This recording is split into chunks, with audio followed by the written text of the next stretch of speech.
বিষ পান কৰোৱাই হত্যা কৰা হৈছিল জুবিন গাৰ্গক। জুবিনে পান কৰা বিয়েৰত মিহলাই দিয়া হৈছিল বিষ। মেনেজাৰ সিদ্ধাৰ্থ শৰ্মাই বিষ পান কৰোৱাইছিল জুবিনক। মৃত্যুৰ আগদিনাও প্ৰচুৰ পৰিমাণৰ কেফেইন বিয়েৰ পান কৰোৱা হৈছিল অসমৰ প্ৰাণৰ শিল্পী জুবিন গাৰ্গক। মুখেৰে ফেন ওলোৱাৰ পাছতো অৱহেলা কৰিছিল সিদ্ধাৰ্থই। এই বিস্ফোৰক অভিযোগ বাদ্যযন্ত্ৰী শেখৰজ্যোতি গোস্বামীৰ। অসমৰ হিয়াৰ আমঠু তথা প্ৰাণৰ শিল্পী জুবিন গাৰ্গৰ অনুৰাগীয়ে কৰা সন্দেহ সত্য বুলি প্ৰমাণিত হ'বলৈ গৈ আছে নেকি?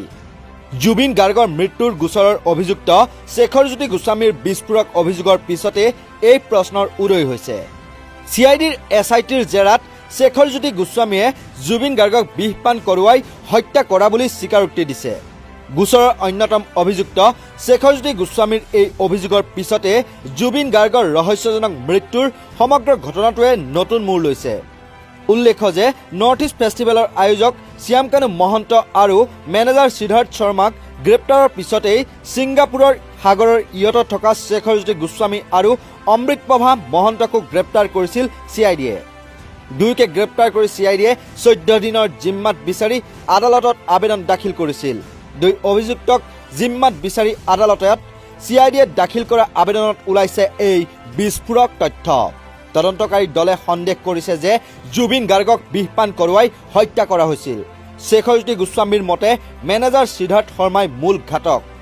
প্ৰকাশিত তথ্য অনুসৰি সিদ্ধাৰ্থ শৰ্মাই জাহাজখনৰ নাবিকৰ পৰা বলপূৰ্বকভাৱে নিয়ন্ত্ৰণ কব্জা কৰাৰ ফলত জাহাজখনে মাছ সাগৰত বিপদজনকভাৱে ডোলা দি সকলো যাত্ৰীকে বিপদৰ মুখলৈ ঠেলি দিছিল। জুবিন গাৰ্গে উশাহ ল'বলৈ হাহাকাৰ কৰি প্ৰায় ডুব যোৱা আঁতুৰ মুহূৰ্তবোৰত সিদ্ধাৰ্থ শৰ্মাই যাবদে বুলি চিঞৰা শুনা গৈছিল বুলি অভিযোগ উঠিছে। লগতে শেখৰ গোস্বামীয়ে দাবী কৰিছে যে জুবিন গাৰ্গ এজন ভাল সন্তৰণবিদ।